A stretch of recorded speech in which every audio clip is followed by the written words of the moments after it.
Hey, it's Kennedy. It's your girl Kennedy, a whole single. Just want to stop in and do a video with you all today. And this is a very sensitive subject. I want to be very transparent with you all today. And we're going to call a spade. And the truth about attachment disorder. And I want you to really make note of this video. If you have any of the things that I mentioned, you may want to see a clinician about this. If you look above me, you see several plaques and so forth. And one of those is FSU, Florida State University. Go ahead, no. That one is business. And then you see this one on this side, and that's nursing. And the one right in the middle, that one there, that's a master's degree in psychology. My degree is in organizational psychology, which I would tend to work with people in HR and things like that, doing trainings and stuff, and manipulating the atmosphere and making sure people are in the right places where they should be at work. But one of the things that we do have to study is a lot of the disorders that make us so that we can see certain things in a workplace and be able to draw that person to HR's attention where they can get help, or maybe you utilize some of those things to be able to put that person in a better space to accommodate them in their needs, in their mental struggles or mental adaptations or whatever you want to call it. But today I want to talk about attachment disorder. Attachment disorder does not just happen with children, though you know that it begins in childhood. But guess what happens? Those children grow up. And today I want to be transparent about Kennedy. And this is something I've known for years, but I did not want to accept it. That nurse part of me that says I don't have that disease, even though that phalange is falling off. Um, I notated it as I was raised by boys. I was raised by men. I don't. I was raised to be a very independent young lady, so I don't need anyone. I don't. As soon as someone makes the least bit of mistake, it's oh bye bye. I'm not dealing with that. I don't have to deal with that. And over time, I realized that it wasn't my independence that was causing me to be that way. It was actually my way of not attaching to a person, my way of never having had been attached to them in a point where I wasn't going to work with them. I wasn't going to work. I mean, like little things. Did he leave the toilet seat up? Oh, I don't have to deal with that. Did he not give me his whole check? Oh, I don't have to deal with that. I mean, things that's workable. I would say I don't have to deal with that. Friendships, I don't have to deal with that because I never attached to that person in the first place. I do have one great friend, and we've been friends since I was 15 because she accepts that. She accepts that that's who I am, and she's just accepted that's who I am for the last 38 years. And so now it's come to the time where I need to really be whole.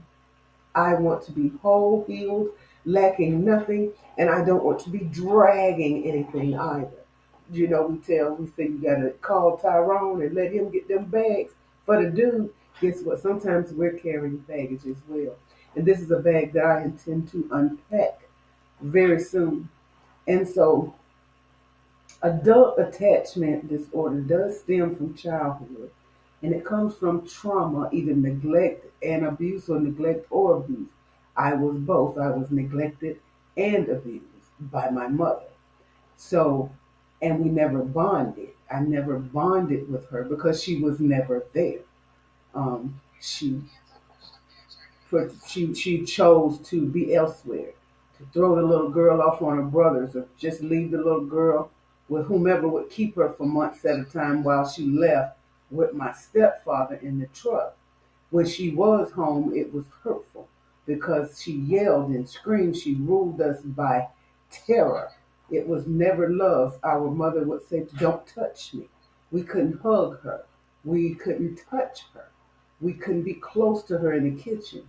My brother's girlfriends taught me about being a lady, how to cook. those things. So I grew up that way. I grew up being, that little kid that she made me feel like it was my fault that she didn't get to have fun other places. It was my fault that she didn't, if I wasn't there, she could do other things. If it wasn't for, I mean, this is how I was made to feel. So you grow up feeling, with low self esteem. You feel your self worth. You don't have a self worth. You feel like the one person in your life that should love you, that should protect you, that should be there and give you emotional guidance and so forth. Your mother is not there. So I didn't have that. Um, so I grew up not being able to really, the ones that I did attach to was my one brother. My oldest brother, he left when I was young too because he was a lot older than me. And he had to get away from the madness himself. So the one brother that I was close to that I bonded with, he was killed when I was 18. So at that point, I was lost. And instead of me getting help or knowing that I needed help, I turned to alcohol. So I put all that pain into drinking. And so that's what happened. And to just not deal with it. Then things happen and life happened. And over the course of life, you struggle with abandonment issues. You struggle with being able to actually attach to a person or actually be able to bond with a person. Now, being that I lacked that thing, when I did have my daughter, I she doesn't have it. She hey, I attached to her.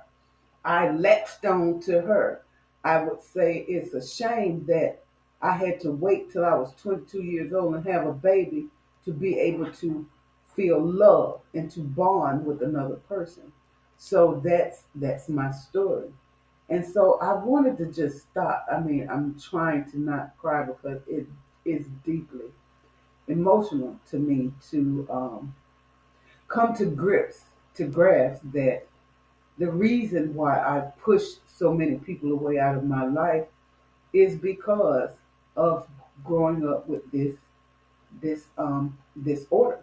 I thank God for my pastor, leader, teacher, mentor, big brother. See where one passed away, God gave me another one in Doug Taylor, and he created a space for me to heal and put tools in place for me to be able to heal. And so we do have a by faith mental health counseling at our church, Rebirth Christian Fellowship. And so I do want you to, if these things sound like you, like that was never my friend anyway, or or that you just notice that over time, over the course of your life, that God has sent you good people in your life, but for one reason or another, you pushed them away. You've never felt really close to this person, even though the word says to be a friend, you must show yourself friendly. And sometimes we can feel like we're being a friend, but as soon as that friend does not meet up to our standards, it's easy for us with this attachment disorder to find to just walk away. I mean literally, and never say anything. I've had friends, female friends. I've had men in my life that may have been really, really good men, but because of one thing or another, it's just been easy for me to walk away. And so many of you know my story. You know that I am a widow, and it's been about 11 years, about to be 12 now. And I've had a relationship or two here and there, but that was it. And there again, easy for me to just walk away. And sometimes I might explode before I go, but it's easy for me to walk away. And so in this whole single, I have been, researching, pondering, turning over, inflecting, praying, yoga, meditation, looking really deeply within. God says it's time for you to get even better, to do even better.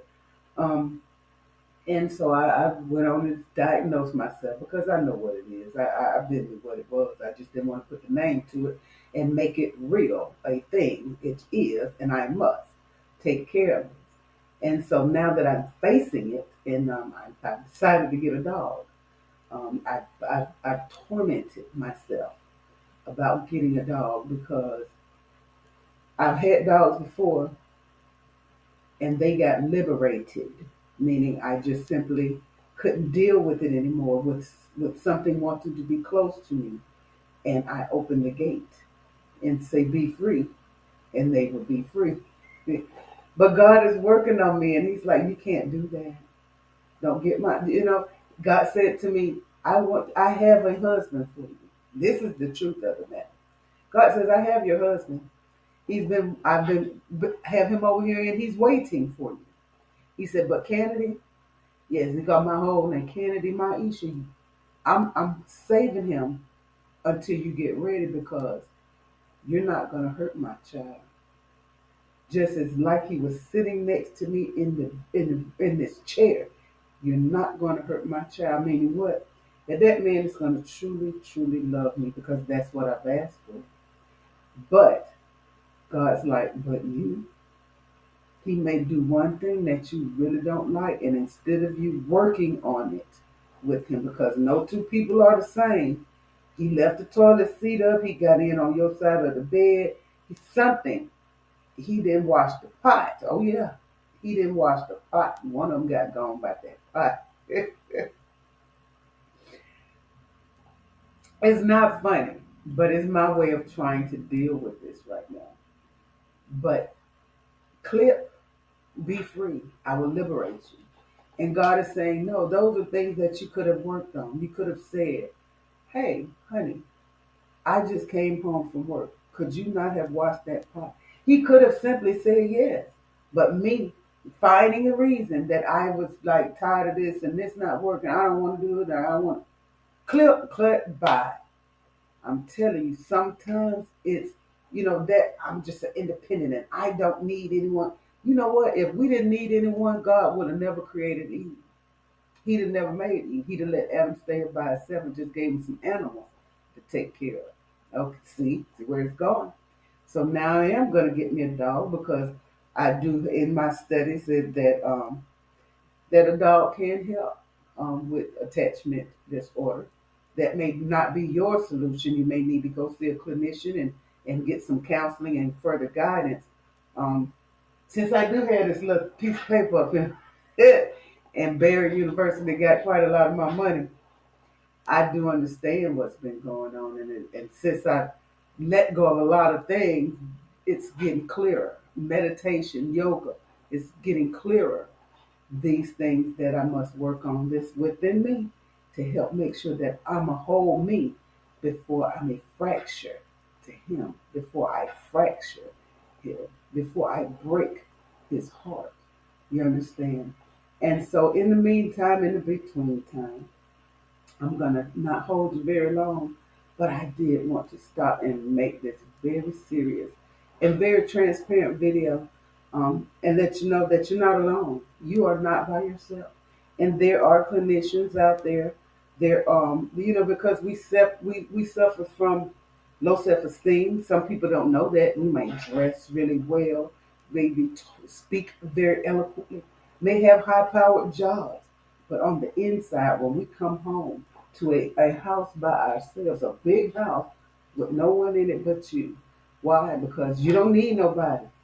We can't. It's hard for us to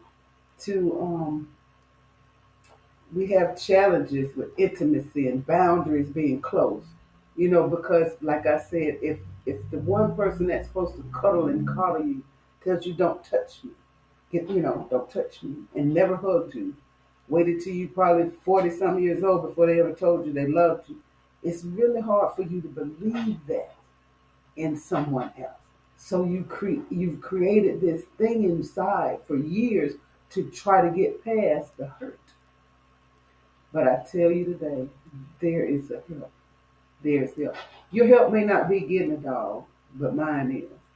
It may be counseling and talking about it and getting those feelings out and really getting to the core of what created that in you and getting that safe space. My birthday was yesterday. One of my favorite people in the world, my big brother, called me to wish me a happy brother, Pastor.